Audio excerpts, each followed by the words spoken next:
ওনারা এগুলো মুখস্থ করেন নাই। ওনারা যেটা পাইছেন যে রাসূলুল্লাহ সাল্লাল্লাহু আলাইহি ওয়াসাল্লাম যেমনি করছে আমি ঠিক এমনি করব। তিনি বলেছেন সল্লু কামা রাআইতুমুনি উসাল্লি, আমাকে যেভাবে নামাজ পড়তে দেখো এইভাবে পড়া, ঠিক ওইভাবে পড়েছেন, একটু বেশ কম করেন নাই, কোনোটাই বাদ দেন নাই। কাজে ওনাদের এগুলো মুখস্থ করা লাগে নাই, ফরজ কোনটা ওয়াজিব কোনটা, এবং রাসূলুল্লাহ সাল্লাল্লাহু আলাইহি ওয়াসাল্লাম এগুলো শিখান। নামাজে 7টা না 14টা ফরজ আছে, তারপরে 13টা আছে কিনা, 14টা ওয়াজিব আছে কিনা, কতটা সুন্নাত আছে, কিচ্ছু তিনি এগুলো মুখস্থ করেন নাই। এগুলো কবে আসলে কি আমি আসলো এই আরেক সায়েন্স খুললেন, এটা তো এখন আমার আবার ডিল করার সময় নাই। এটা পরবর্তী পর্যায়ে ইমামদের জমানা, ইমাম আবু হানিফা এবং ওনাদের জমায় আসলো যে লোকেরা তো এখন যেভাবে রাসূলুল্লাহ সাল্লাল্লাহু আলাইহি ওয়াসাল্লাম সব করছেন সব তো করে না, কিছু করে কিছু করে না। এখন মুশকিল, তার কিছু শর্টকাট খুঁজতেছে। এখন কিছু করতে গিয়ে যদি যেটা মূল ফরজের মর্যাদা সেটা যদি ছেড়ে দেয় আর নফলটা করে বসে, তাহলে তো মুশকিল হয়ে যাবে। তাদেরকে এখন হেল্প করা দরকার, বলে দেওয়া দরকার এইটা ফরজ, এইটা সুন্নাত, এটা মিস করলে নামাজ হয়ে যাবে, তবে তোমার সওয়াবের কমতি হবে।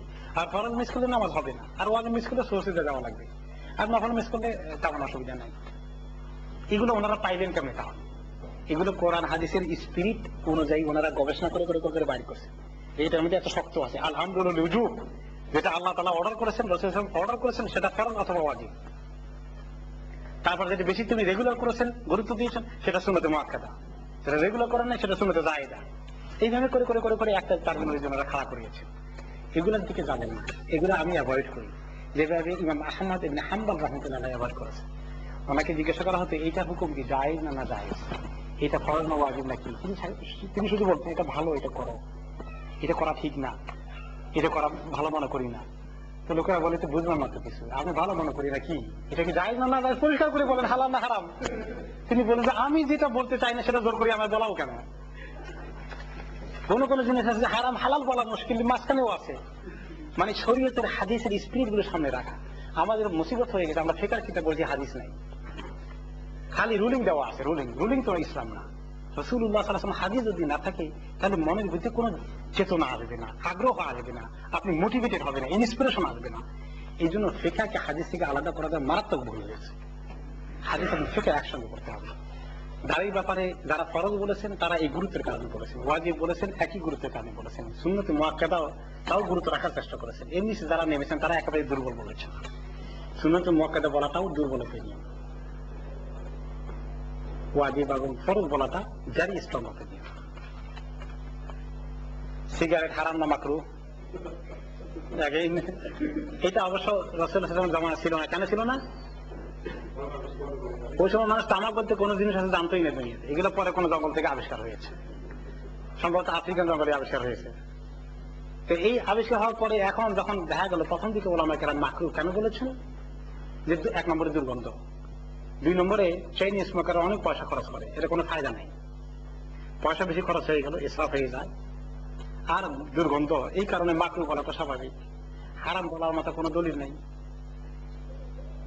পরে এখন যখন মেডিকেল সায়েন্স গবেষণা করে দেখলো এটা অনেক রোগের ঔষধ নয়, অনেক রোগের কি, এটা অনেক রোগের কারণ, ক্যান্সারের মতো রোগের কারণ হয়ে যাচ্ছে। এখন তারা ফতোয়া দেওয়া শুরু করলেন হারাম।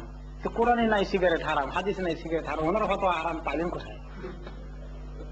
ওনারা পাইলেন কোরআন হাদিসে। কিয়ামত পর্যন্ত অনেক জিনিস আসবে না, যেমন তামাক আসে নাই, আরো অনেক কিছু আসে না, এগুলো কিয়ামত পর্যন্ত যে আসবে সেগুলোর জন্য আল্লাহ তাআলা কোরআন হাদিসে প্রিন্সিপাল রেখে দিয়েছেন। অনেকগুলো প্রিন্সিপাল আছে। একটা প্রিন্সিপাল হলো কোরআন শরীফে আছে, ওয়ালা তুলকু বিআইদিকুম ইলা তাহলুকা, তোমরা জেনে বুঝে নিজের হাতে নিজেকে হালাকের মধ্যে ফেলে দিও না, নিজেকে ধ্বংস হয় এমন কোন কাজ নিজের হাতে করো না। সিগারেট খেলে ক্যান্সার হয়, আমাকে ধ্বংস করা হলো না, এই প্রিন্সিপাল পাওয়া গেছে। এবং আল্লাহ তাআলা নিষেধাজ্ঞা নাহিটা হারাম, আলহামদুলিল উজুব ওয়া নাহয়ু লিত তাহরীম, প্রিন্সিপাল রাসূল। তারপরে হাদিসে রাসূলুল্লাহ সাল্লাল্লাহু আলাইহি ওয়াসাল্লাম বলেছেন লা দারারা ওয়ালা দিরার, নিজের হাতে নিজের ক্ষতি কেউ ডেকে আনতে পারবে না, জায়েজ নাই, হারাম। জেনে বুঝে নিজের ক্ষতি করা হারাম। ওয়ালা দিরার, এবং নিজে এমন কোন কাজ করা যেটা অন্যের ক্ষতি হয় সেটা করাও হারাম। এখন স্মোকারদের ব্যাপারে কি বলে? প্যাসিভ স্মোকার দ্বারা অ্যাক্টিভ স্মোকার যে খায়, আর প্যাসিভ স্মোকার যে তার পাশে শুধু বসে থাকে বাসের মধ্যে, গাড়ির মধ্যে, ঘরের মধ্যে, সিটিং রুমে, সে যে তার পাশে বসে আছে, সে যে খায় না, স্মোক করে না, তার নাকে দিয়ে নিঃশ্বাসের মাধ্যমে যে ধোঁয়া যায়, এতে করে তার ক্ষতি হয়ে যাচ্ছে, তার ক্যান্সার হয়ে যাওয়ার সম্ভাবনা বেশি হয় আরো না। এখন তাকে ক্ষতি করা তা হারাম। লা দারারা ওয়ালা দিরার, ইসলামিক প্রিন্সিপাল পাওয়া গেছে, এর ভিত্তিতে ওলামা কেরাম ফতোয়া দিয়েছেন এখন যে বিড়ি সিগারেট খাওয়া হারাম। শেখ বিন বাজ ফতোয়া দিয়েছেন এবং খুব স্ট্রং ফতোয়া, এবং দলিল ওই যেটা আমি বললাম স্ট্রং দলিল। বর্তমানে একদল লোক দিন প্রচারের উদ্দেশ্যে ঘর বাড়ি ত্যাগ করে মসজিদে রাত কাটায়, নিজ এলাকা ছেড়ে অন্য এলাকাতে গমন করে। এই ব্যাপারে সুন্নত বিদআতের আলোকে কিছু বলবেন কি? যতদূর জানা যায় রাসূল সাল্লাল্লাহু আলাইহি ওয়াসাল্লাম সাহাবীরা এই সময় এই ধরনের রেওয়াজ ছিল না, কিন্তু ওনারা বলেন স্বয়ং রাসূল সাল্লাল্লাহু আলাইহি ওয়াসাল্লাম হিজরত করেছেন, তাই এটা হিজরত হয়। রাসূল সাল্লাল্লাহু আলাইহি ওয়াসাল্লাম হিজরত করার সময় কোনো কাটি নিয়ে যেতে পারেন না, কাঁধে করে অবশ্য। যাই হোক, এই ব্যাপার হলো এই বিষয়গুলো সেন্সিটিভ বিষয়। কোনো একটা বিশেষ দল সংগঠন বা একটা মক্তবে ফিকরকে কথা বলা আমি পছন্দ করি না, প্রিন্সিপাল আলোচনা করাটাই আমি পছন্দ করি। রাসূলুল্লাহ সাল্লাল্লাহু আলাইহি ওয়াসাল্লামের সঙ্গে এটা হিজরতের তুলনা করা মোটেই ঠিক হয়নি, কারণ ওনার হিজরত কি প্রসঙ্গে কিভাবে হয়েছে, কেন হয়েছে, এটা টোটালি ডিফারেন্ট। আর ওই কাজটা পরিপূর্ণভাবে সবটাই বিদআত নয়, কারণ অনেক ভালো কাজ সেখানে আছে। অনেক লোক যারা নামাজ কালাম করতে পারে না, একেবারে সূরা কারা কিচ্ছু জানে না, তাদেরকে কিছু ভালো কাজ করাই, কাজে ভালো কাজের স্বীকৃতি দিতে হবে।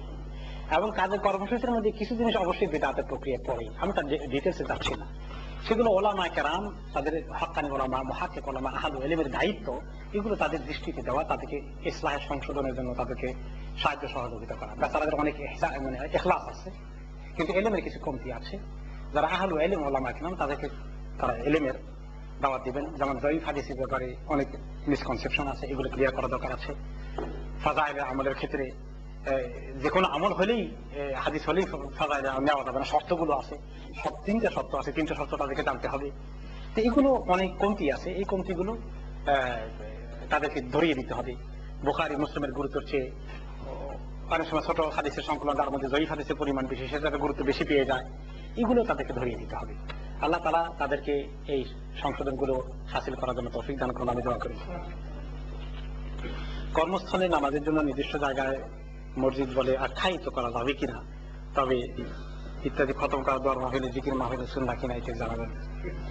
লা ইলাহা ইল্লা আনতা সুবহানাকা ইন্নী কুনতু মিনাজ জালিমিন, এটা দোয়া ইউনুস, নবী করিম সাল্লাল্লাহু আলাইহি ওয়াসাল্লাম হাদিসে ইরশাদ করেছেন যে ইউনুস আলাইহিস সালামের দোয়া পড়ে কোনো বিপদে পড়ার কারণে কেউ যদি ইউনুস আলাইহিস সালামের দোয়া বেশি বেশি করে পড়ে আল্লাহ তাআলার কাছে পানা চায়, আল্লাহ তাআলা অবশ্যই তার ডাকে সাড়া দিবে, তাকে বিপদ থেকে উদ্ধার করবেন।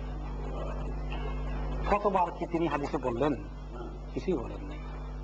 এভাবে গুনতেই হবে। এবং আমি আর পড়তে পারতেছি না, সারা গ্রামের মানুষকে গরু জবাই করে খাওয়াই, তারা এসে কিসে সিমের বেশি এগুলো নিয়ে এসে এবার গুনতে থাকো এরকম করে, এবং 1,25,000 বার গণ, এবং এর জন্য একটা এরকম রকম রেওয়াজের আয়োজন করো।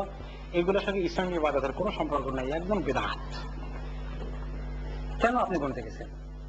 আপনি মাতবরি করেন কেন আল্লাহ তাআলার উপর, রাসূলের উপরে? তিনি তো আপনাকে গুনতে বলেননি। আল্লাহ তাআলা আপনার একবারেই হয়তো খুশি হয়ে গেছেন, আপনার 10 বারে আল্লাহ খুশি হয়ে যাবেন, আপনি 100 বারে আল্লাহ খুশি হয়ে যেতে পারে। যত বেশি পারেন আপনি তত বেশি পড়েন। আমি বলছি না যে একবারে বসে থেমে যান, যা পারেন পড়েন, গণাগণি কোনো দরকার নেই। 1,25,000 বার এত গণাগণি পেরেশানি হয় আপনাকে কে বলছে? আল্লাহ তাআলা কি এত হিসাব করে দিনে কাজ করেন? যে হিসাব, ইন্নাল্লাহা ইয়ারযুকু মান ইয়াশাউ বিগাইরি হিসাব, আল্লাহ তাআলা নিজেকে বিগাইরি হিসাব বলেছেন। আপনি আল্লাহর সঙ্গে একটা হিসাব করতে গেছেন কেন? আর যদি আমার রাসূলুল্লাহ সাল্লাল্লাহু আলাইহি ওয়াসাল্লাম করতেন হিসাব, আমার কোনো আপত্তি নেই। আলহামদুলিল্লাহ, তিনি করেছেন, আমি করব। তিনি লা ইলাহা ইল্লাল্লাহু ওয়াহদাহু লা শারীকা লাহু 10 বার হাত দিয়ে গুনে গুনে পড়ছেন, আমি পড়বো।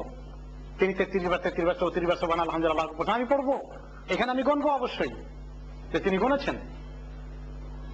আর যেটা তিনি গণেন, আপনি কেন গুনতে চান? আপনাকে মাতবরির অধিকার দিয়েছে কে? আপনি জানেন না এই মাতবরির নাম কি? দোয়ার মাহফিলের সমস্যায় সবাই তিনি জিকির করা। রাসূলুল্লাহ সাল্লাল্লাহু আলাইহি ওয়াসাল্লাম কি ওয়াজ করেন নাই? আবু বকর ওমর রাদিয়াল্লাহু আনহু ওয়াজ করেন নাই? খুতবা দেন নাই? কয়দিন সবাইকে নিয়ে বলছেন যে আসে প্রথম জিকির করি, এখন এইরকম তরিকা জিকির করি। ওনাদের বাইরে গেলেই বিদআত, এতক্ষণ যা তা আপনার সংখ্যা শুনলেন। কে বলে থাকেন ফজর নামাজ নাকি রাত্রে 1টার পরে পড়লে চলবে, কিন্তু আমাদের এখানে সাল্লাল্লাহু আলাইহি ওয়াসাল্লাম টুপি পরেছেন, প্রমাণ আছে। তবে তিনি রেগুলার পরেননি, কোন সময় টুপি পরেছেন, কোন সময় পরেননি। কোন সময় টুপি পরেছেন, কোন সময় শুধু পাগড়ি পরেছেন, আবার কোন সময় পাগড়ি টুপি দুটোটা পরেছেন, কোন সময় কোনোটাই পরেন, উভয় রকম করেছেন।